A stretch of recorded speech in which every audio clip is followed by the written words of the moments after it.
Sobanukirwa neza indwara y'inzoka zo mu nda. Inzoka zo mu nda ni indwara ikunze kurwarwa n'abantu benshi, ariko ahanini igakunda kwibasira n'abana, ariko ikanabazahaza cyane. Ishami ry'umuryango w'abibumbye ryita ku buzima World Health Organization bagaragaza ko hari amatsinda ane y'ingenzi washyiramo izi nzoka zo mu nda. Izi nzoka zo mu nda ni mbi cyane kuko zishobora gutera ibibazo bikomeye, harimo nko kuba harimo n'urupfu, kugira amaraso makeya, ndetse n'ibindi turi buze kuvuga nko gutuma abana bagwingira cyangwa badakura neza, kugira ubushobozi bukeya mu ishuri ndetse n'ibindi. Izi nzoka zo mu nda muri iki kiganiro turi buze kubabwira aho ushobora guhura nazo, bityo bigufashe kwirinda, ariko kandi turanibuze kukubwira uburyo bwizewe bwo kwirinda kurwara izi nzoka zo mu nda. Ishami ry'umuryango w'abibumbye ryita ku buzima World Health Organization bagaragaza ko itsinda rya mbere ari rizwi ku izina rya roundworm. Roundworms niho dusangamo inzoka izwi ku izina rya Ascaris lumbricoides. Iyi ni inzoka ikunda kwibasira abantu benshi cyane, ndetse nayo ikunze kugaragara kuko itera nayo ibibazo bigiye bitandukanye. Iyi nzoka ubundi iba mu mara y'uwayanduye. Iyi nzoka irororoka cyane, dore yuko ku munsi havuka ibihumbi n'ibihumbi, cyangwa se hategwa amagi ibihumbi n'ibihumbi bizavamo izi nzoka za Ascaris lumbricoides. Iyi nzoka ya Ascaris lumbricoides ifunga amara, ndetse kandi ikanatuma abana badakura neza, ikaba yanatera n'igwingira mu bana bakiri batoya. Itsinda rya kabiri ni rizwi ku izina rya whipworm, aho dusangamo nk'izwi ku izina rya Trichoris trichuria. Izi nzoka za whipworm bagaragaza ko ziba mu mara manini, dore ko umuntu agira amara matoya ndetse n'amara manini. Gusa izi nzoka za whipworm zo ziba mu mara manini. Izi nzoka zishobora gutera kuba habaho kubyimba kw'amara mu buryo buri chronique. Bishobora gutuma umuntu warwaye izi nzoka yituma umusarane worohereye ariko kandi w'amazi, ariko nanone urimo amaraso. Bishobora gutuma nanone agace ka nyuma k'amara manini kasohoka.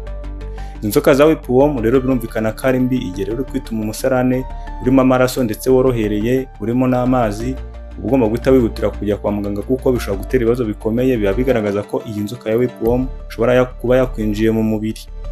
Itsinda rya gatatu World Health Organization bagaragaza ko ari itsinda rizwi ku izina rya hookworms, cyangwa se Nectar americanus, ndetse n'izindi zitwa Ancylostomum duodenale. Izi ngizi zizwiho kuba zitera kuba umuntu yagira amaraso makeya cyane. Izi kandi zizwiho kuba zishobora kwinjira umuntu zinyuze mu ruhu, bityo rero ni na ngombwa kwirinda kwambara ibirenge ugatambuka ku butaka cyangwa se n'ahandi hose wambaye ibirenge, kuko igihe uhahuriye n'izi nzoka za hookworm ziba zishobora kukwinjira mu ruhu. Izi nzoka ni mbi cyane, dore ko zishobora no kwinjira mu bihaha, zagera mu bihaha zikabyangiza ku buryo bukomeye. Izi nzoka igihe zikwinjiye zinyuze mu kanwa, zijya mu mara ndetse zikanakurirayo, dore ko ziba zikwinjiye mu buryo ku cyiciro cya life cycle kizwi ku izina rya larvae.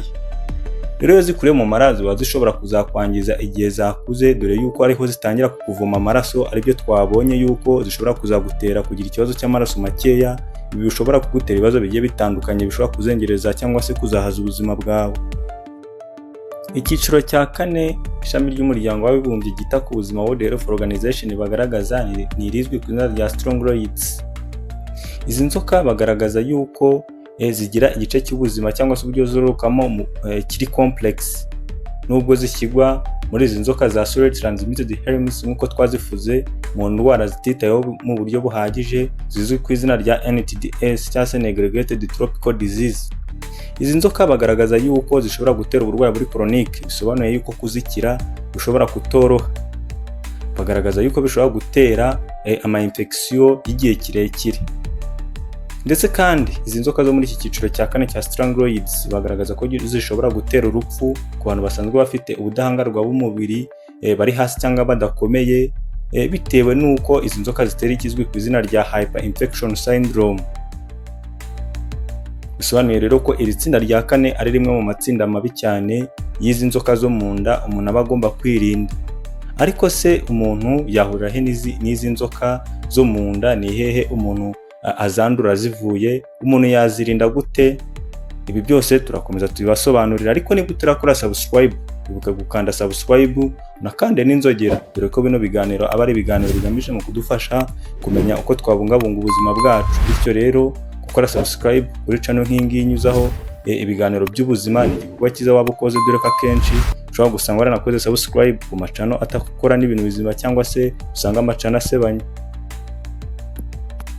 Mbere na mbere tugomba kubanza gusobanukirwa yuko amagi azavamo izi nzoka zo mu nda akenshi aba ari mu mwanda cyangwa se mu musarane w'umuntu wanduye izi nzoka. Bisobanuye yuko uburyo bwa mbere bwo kwirinda ni ukugira isuku cyangwa se kwirinda kugira aho uhurira n'umwanda cyangwa se n'umusarane w'umuntu uwo ari we wese, dore yuko uba utazi neza yuko afite uburwayi nk'ubwo ngubwo.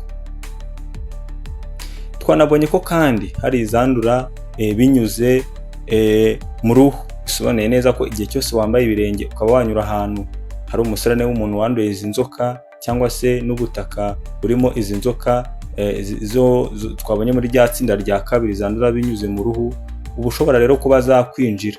Bisobanuye neza yuko kwambara inkweto ari ikintu cy'ingenzi cyane nk'uko tubishishikarizwa. Muri makeya rero, kuko uba utizeye neza yuko umuntu wenda musuhuzanyije yaba ari mu bantu bamwe banduye izi nzoka cyangwa se utazi uburyo agira isuku y'ibiganza bye, ugomba rero kwimakaza umuco wo gukaraba amazi meza n'isabune igihe cyose uzi ko ikiganza cyawe hari ahantu runaka cyakoze mbere yuko kigira ibintu gifata kibyerekeza mu kanwa. Ndetse kandi nk'uko twabivuze, uba ugomba kwambara inkweto mu gihe cyose uri kugenda cyangwa se aho uri hose mu gihe utaryamye, kuko ntabwo uzi neza aho hantu uri amamikorobe cyangwa se n'izindi nzoka zihari ku buryo zishobora kukwinjira. Izi nzoka rero muri make uburyo bwo kuzirinda nk'uko tubisobanuye ni ukwimakaza umuco w'isuku, aho dushishikarizwa gukaraba amazi meza n'isabune igihe cyose tuvuye kuri tuwarete. Ugomba gukaraba amazi meza n'isabune igihe cyose uzi neza ko wasuhuzanyije n'abantu, ndetse kandi ugomba gukaraba amazi meza n'isabune mbere y'uko ugira ikintu ufata ucyerekeza mu kanwa kawe. Ugomba kwambara inkweto igihe cyose urimo kugenda cyangwa se uri ahandi hantu hatari mu buriri.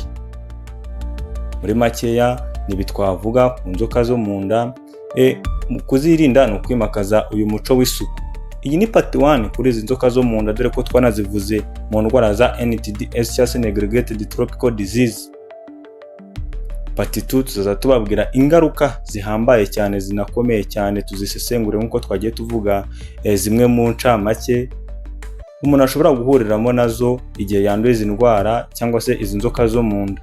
Ariko kandi tuzanabasobanurira ububi bwo kuba wagira diare cyangwa se guhitwa mu Kinyarwanda, dore ko abenshi babikerenza kandi bihitana ubuzima bw'abantu benshi cyane. Niba wakunze ibiganiro dukora kuri no channel ya Dahealth_Olivier, mwibagirwe gukora subscribe ndetse kandi ugakanda n'inzogera kugira ngo uzajye ubona ibiganiro byose dusize kuri no channel ya Dahealth_Olivier. Ni channel inyuzaho ibiganiro by'abantu basobanutse, ahanini babivuga ku bijyanye n'ubuzima, babigamije mu kudufasha kumenya uko twabungabunga ubuzima bwacu. Niba rero twabanye kugera ku iherezo, tuzabane mu biganiro by'ubutaha. Niba hari igitekerezo ufite duhurire muri comment, ubuke gukanda like na share na subscribe. Tuzabane mu biganiro by'ubutaha. Mwari kumwe nanjye Manzi Olivier, umunyeshuri muri kaminuza y'u Rwanda.